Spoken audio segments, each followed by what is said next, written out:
PKL management నుండి PKL season 12 కి సంబంధించి వచ్చిన రూల్స్ లో పీకేఎల్ సీజన్ 12 ఫార్మాట్ ఎలా ఉండబోతుంది, ప్లే స్ట్రక్చర్ ఎలా ఉండబోతుంది, పాయింట్స్ టేబుల్ సిస్టమ్ మరియు టై బ్రేకర్ కు సంబంధించిన రూల్స్ ఎలా ఉండబోతున్నాయో మనం తెలుసుకుందాం. ఆల్రెడీ లాస్ట్ వీడియోలో మన తెలుగు టైటన్స్ షెడ్యూల్ తో పాటు పీకేఎల్ సీజన్ 12 ఫార్మాట్ గురించి కూడా చెప్పాను. పీకేఎల్ సీజన్ 12 ఫార్మాట్ విషయానికి వస్తే ఈ సీజన్ లో మొత్తం 108 మ్యాచెస్ లీగ్ స్టేజ్ లో జరుగుతాయి. ఒక్కొక్క టీం 18 మ్యాచెస్ ను ఆడనున్నాయి. ఈ మ్యాచ్లను 4 వెన్యూస్ లో జరుగుతాయి. ఈ ఇన్ఫర్మేషన్ లాస్ట్ వీడియోలో కూడా ఉంటుంది and Telugu Titans PKL 12 schedule కూడా లాస్ట్ వీడియోలో ఉంది. ఈ వీడియో ఎండ్ స్క్రీన్ లో ఆ వీడియో ఉంటుంది, అక్కడ క్లిక్ చేసి చూడొచ్చు. మిగిలిన రూల్స్ గురించి తెలుసుకునే ముందు ఇప్పటి వరకు ఛానల్ ని సబ్స్క్రైబ్ చేసుకునే వారు ఛానల్ సబ్స్క్రైబ్ చేసుకొని బెల్ ఐకాన్ క్లిక్ చేసుకొని పెట్టుకోండి. నేను ఏ వీడియో పెట్టినా ముందుగా మీకు నోటిఫికేషన్ వస్తుంది. నెక్స్ట్ రూల్ అయిన టై బ్రేకర్ గురించి మాట్లాడుకుంటే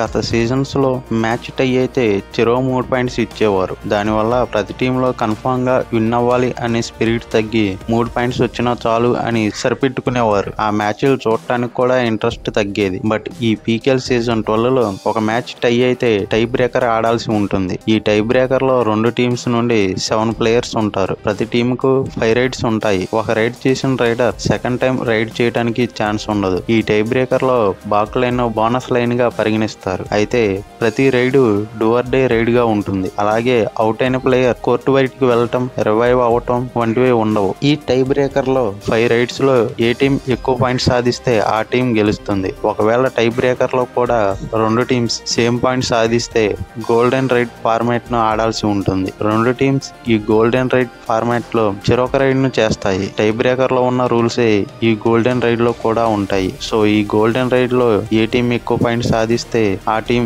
విన్ అవుతుంది. ఒకవేళ టై బ్రేకర్ మరియు గోల్డెన్ రైడ్ లో కూడా సేమ్ పాయింట్స్ వస్తే టాస్ ద్వారా విన్నర్ ని డిసైడ్ చేస్తారు. సో ఈ పీకేఎల్ సీజన్ 12 లో మనం డ్రా మ్యాచ్ అనే ఆప్షన్ ని చూడకపోవచ్చు. ఈ రూల్ వల్ల ప్రతి టీమ్ లో కన్ఫర్మ్ గా విన్ అవ్వాలి, ఇవ్వకపోతే పాయింట్స్ రావు అనే భయంతో పాటు డ్రా కోసం కాకుండా విన్ అవ్వాలని కూడా ఆడతాయి. దానివల్ల మ్యాచ్లు చూసే మనకి ఎవరు గెలుస్తారు అనే ఇంట్రెస్ట్ ఉంటుంది. ఈ రూల్ వల్ల ఈ సీజన్ 12 సక్సెస్ అయ్యే అవకాశం కూడా ఉంది. ప్రతి టీం విన్ కోసం ఆడాలనే ఈ రూల్ బాగుంది అండ్ నాకు నచ్చింది. మీకు ఎలా అనిపించిందో కామెంట్ చేయండి. ఇక నెక్స్ట్ ఈ PKL season 12 point table system గురించి మాట్లాడుకుంటే ఐపీఎల్ లో ఎలా అయితే గెలిచిన టీం కు 2 ఓడిన టీమ్స్ కు పాయింట్ ఎవరో సేమ్ అదే ప్యాటర్న్ ఈ సీజన్ 12 లో ఉంటుంది. గత పీకేఎల్ సీజన్ లో గెలిచిన టీం కు 5 పాయింట్స్, 7 పాయింట్ డిఫరెన్స్ తో ఓడితే 1 పాయింట్, డ్రా అయితే 3 పాయింట్స్ అనే పాతకాలం లెక్కలు పోయాయి. ఈ న్యూ సీజన్ లో గెలిస్తే 2 పాయింట్స్, ఓడితే పాయింట్స్ ఏమీ ఉండవు. ఇక డ్రా అయితే ఎలా ఉంటుందో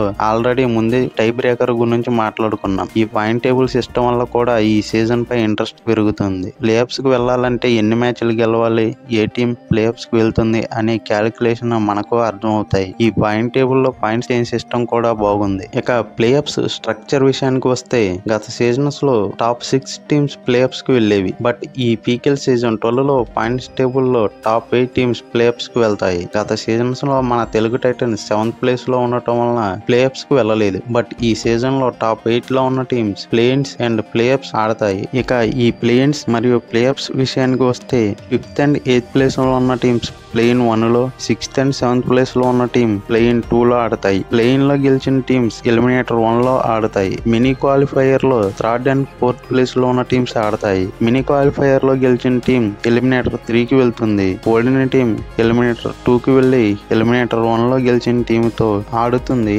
ఎలిమినేటర్ 2 లో గెలిచిన టీం ఎలిమినేటర్ 3 కి వెళ్తుంది. ఎలిమినేటర్ 3 లో గెలిచిన టీం క్వాలిఫైర్ 2 కి వెళ్తుంది. పాయింట్స్ టేబుల్ లో టాప్ 2 లో ఉన్న టీమ్స్ క్వాలిఫైర్ 1 లో ఆడతాయి.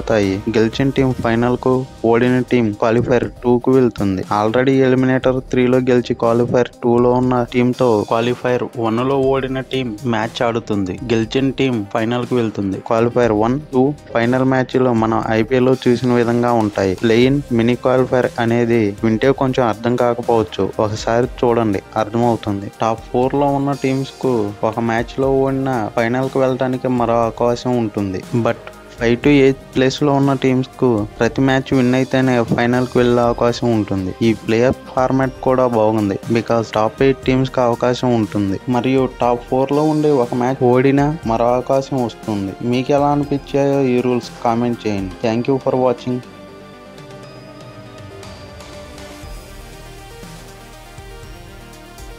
Thank you all.